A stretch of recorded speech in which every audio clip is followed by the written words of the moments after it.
What's up? I'm I Think You Know, and welcome back to Cities Skylines, East Yorkshire. Today you're getting what you asked for. We're building out some of the city center. And I have to say, you were all correct. This was the spot that needed the most attention. So much attention that I only got about a quarter of the city center built, but it was worth the labor and the detailing.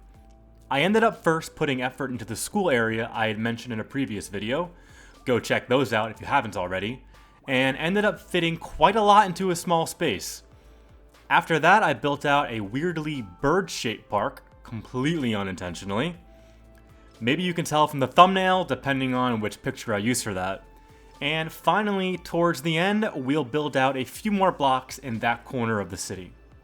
Speaking of the city, I'm sick and tired of not having a proper name to call it by. I know we had some suggestions in video 1 from a couple of subscribers, and I've taken one of them, which was New Kingston, and decided to call this city Kingston. Don't run immediately to the comments, don't do it. Oh, wait, you're already down there typing furiously? Great. Yes, I know, there is a town outside of London called Kingston upon Thames, which goes by Kingston. But screw that. They're a bunch of posh southerners, and also this is a fictional city and I can do whatever I want. Doing whatever I want also includes this. No live play today. The heat in my apartment gets so loud it picks up easily on my mic, which I think happened in video 2. With the time lapse, I can cut and redo my audio in Audacity easily if the heat makes me stop, whereas it kills an entire live play take. To make up for it though, I will be doing a live stream this Saturday, February 13th. That's going to be at 3 p.m. Eastern Time, 8 p.m. UK time on Twitch, where I am I Think You Know, followed by an underscore, because God forbid I just get to have the right name on there. I'll mostly be touring the city, including some unseen additions, doing some Q&A, and mostly just messing around. Come and hang out with us if you're free. Alright, with that out of the way, what you've been seeing here is building out this large block in the northeast corner of the city center that I wanted to turn into a school. I ended up throwing 2 schools in there. To start it, I used that short, long building. It's the Socialist Modernist Hotel by Bramerid to face directly at the park. Kind of a brutalist statement piece facing the park. Behind that, I placed down this large high school. I struggled a bit at first to find the right road layout for it, but I ended up wrapping it in this small road and threw a rounded parking garage next to it. Hull, the city this is based on, has close to a dozen parking garages in its city center, which is just absolutely ridiculous. American cities get a really bad rap for their parking craters, and deservedly so, but the UK is not that far behind on their love for the automobile. The other cool thing I did was I also snuck in an elementary school between the buildings and angled its entrance inside the block. I had to throw in a hidden road to make this work, but it does. You'll also see a fair amount of detailing in the area. I did even more off camera, and that small block with the parking behind it, I'll talk about that later. The number one thing that I wanted to get done in this build though was the main central park. I started with the monument to mimic the statue of William Wilberforce that lords over the park in Hull. William Wilberforce was a Hull native who championed the push for the British Empire to abolish slavery, which it did in 1833. For our statue, I've used a road pillar and sunk it into the ground as a pedestal and laid the statue on top, and it fits perfectly.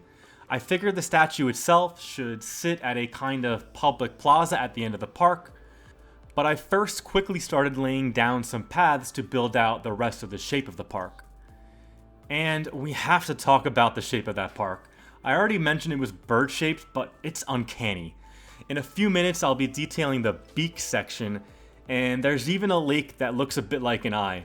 Because of that, I've named this Falcon Park, and I paint that area on off camera. If the park is a bird, does that make the paths the bones?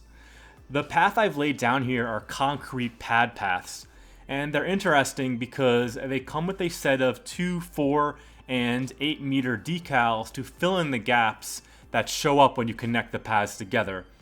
but they're also really good to lay down and create these small rest areas that I've lined with planters and bushes. There's a 16-second cinematic at the end of this video that shows just how good this came out with so many people filtering through these paths on foot or bike. I might even have to go back and make them bigger. I'm really happy with how some of the cinematics are starting to come out now. For one, it's a lot easier to frame your shot when more is filled in on your map, but I've also finally gotten the knack for the settings. What I've been doing recently is running it at 1/4 speed, locked at 15 FPS, so that when I speed up the duration when I'm editing the video to 400%, I get a smooth 60 frames per second. Then, all I have to do is pick an even number of camera locations and run it for 4 times as long as I need. So for the 16-second closing cinematic, I'm recording over a minute of footage. Really makes me excited for what could be possible once the city is filled in and further detailed. Next, I started putting a third of these little squares, but it just didn't look right. The park in Hull called Queen's Gardens has water in it because it was previously full of water and called the Queen's Dock. So I dug a little lake with a terrain tool and I somehow nailed it on the first try. That never happens. My terrain tool skills are average at best usually. I filled it in with the smallest possible water source and it just works. I'm not touching it.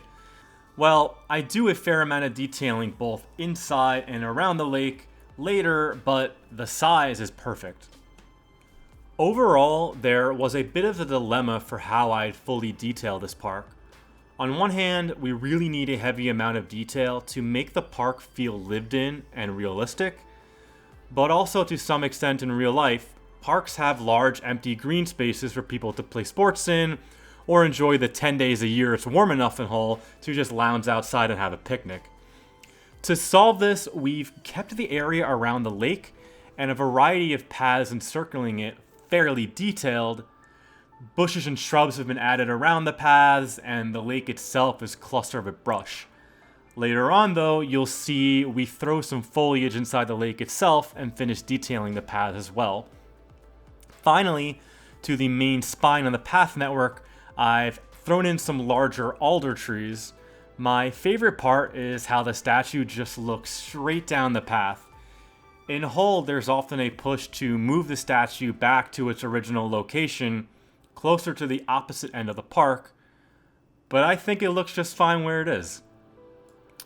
Pretty soon though here, we're gonna have to talk about this beak.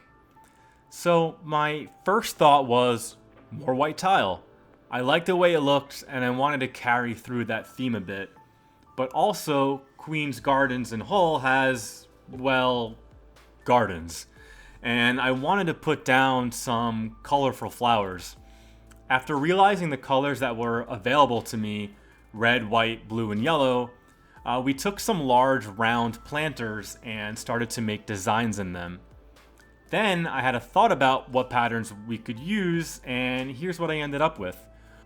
One of the planters is red and white crossed like the English flag. The next one is yellow in the middle surrounded by white, a Yorkshire rose. And the third I struggled with for a bit, but ended up mimicking a common sight in Hull, which is gold crowns on a blue banner. After throwing down a fountain in the middle, I went to start laying down that damn tile again. What happened here is I got fed up trying to fill in the awkward bits towards the edges, so every time we get near an edge, I just threw down a bunch of bushes. And it totally works. It really helps to up the detail and make the area feel a bit more organic than being strictly planned out. Once I detailed the beak though, I realized the brick area on the other side needed far more work. What I ended up doing here is really making that into a busy public square. I laid down a few invisible paths to carry people through the area, and on top of that added in some lamps and some benches. I also added in a bathroom and detailed that area in the tile as well. One thing that always struck me as odd in Hull is a strong dedication to clean, safe, and available public toilets. Some of them are even like nice, as in architecturally and aesthetically pleasing. It's crazy. Living in New York, there is nowhere to pee unless you pay money at a Starbucks. The subways in particular are known for having very few restrooms, and the ones that do exist are often closed or filthy. New York actually had a plan to install, I think it was 50 high-tech self-cleaning bathrooms around the city. They went ahead, they bought the units, which of course cost millions of dollars, and then they only ever installed a small handful of them. Apparently it was just too difficult to get water and electricity to the units, so they're all rotting away in a warehouse in Queens someplace. It's just another symptom of failed New York exceptionalism. This is the idea that we're so different and unique, and that's why we can't get things done that our European comparison cities do without issue, like London and Paris. It's ridiculous and dispiriting, and I pray that whoever wins the race for mayor this year puts this idea behind them and pushes New York to bigger and more creative ideas. Before we move on to the final part of our build, I want to, as always, discuss the future a little bit. The one thing that I think is kind of creeping up as a need in the city is the need for industrial and office space. So my thought is that for the next episode, I might work on an industrial space, possibly the one just over the river to the other side, which might also be an impetus for us to fix the river, at least that downstream city center adjacent part. I know I keep talking about changing it from a network river to a terrain modified river, and I think that would be a really good place to do that. I am really looking forward to building out an industrial area, and I have so many assets that are meant to be UK industrial units, and I think building out an industrial park and just kind of throwing in a high amount of detail and fencing and debris and detritus just make it look used and lived in and broken down and industrial, really, for lack of a better term. So I think that's what I'm going to give a shot on next time, but after only getting, a quarter, maybe a third of the city center done, I still want to do a lot of that too. So I'm hoping this kind of spurs me to do a whole bunch of videos. What's really kind of slowing me down is the script writing. I am not a writer at heart. I love the game, I love the speaking, but I sometimes struggle to get the words down. So let me know in the comments if there's certain things you want me to talk about, if you'd rather me just continue to go into heavy detail about what I'm doing, or if you'd like more historical and background information and just general discussions, I can always throw that in as well. However, to finish the build off today, we know that the detailing of the park is not enough, so we've gone to work on the rest of the blocks in the surrounding area. I started on this awkwardly shaped block next to the edge of the ring road. There's a tallish office block and hall in that area, so I threw down this medium height office tower and surrounded it with some drab post-war looking office blocks. And these office blocks will help for sure with the industrial and office needs, but like I said, that next episode is going to have to go deeper into that. For the rest of this block, we've kept the mix of old and new. I've thrown in another brutalist looking housing block and a pub with a back garden mixed in. My favorite part of this area though is what we sneak into the center of the blocks. If you look at Hull on Google Maps, there's no wasted space at the interior of a large block. It's always full of either parking for the residents of that block and or additional smaller older buildings facing those interior roads and the interior parking. This gives the blocks a finished look without having to go really heavy on the detailing. Not sure I'm 100% on a few of the buildings here, especially a couple that I built at the edge of the ring road, and I'll probably tweak that in a later build, but for now it's enough.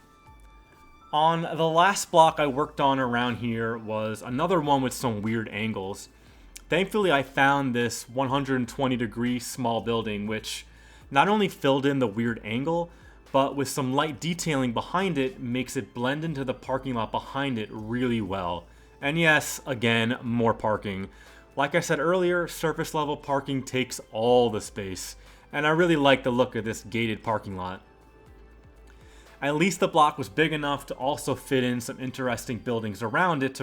In particular, I threw in one of these more modern looking condos that overlooks the park, kind of mimicking a building that I actually lived in at my time in Hull. I thought maybe the brick look with the glass looks maybe a touch too American, so I may look around the workshop or something else, but I think it does kind of give that nice juxtaposition to the older, more traditional buildings around it. That is going to be it for today, though. Stick around in a few for the cinematic as promised, but thank you all as always for watching. Please like and subscribe if you haven't already, since it really helps me out to grow the channel and keep delivering content. I'm so sorry about the week's delay on this video. I'm dealing with some health issues and am busy as hell on my 9-to-5 job. I hope to get back to the 2-week schedule shortly, but to hold you over, there is the live stream on Saturday the 13th, 3 p.m. Eastern, 8 p.m. UK time on Twitch, and I really hope to see a few of you there. Catch you soon. Bye.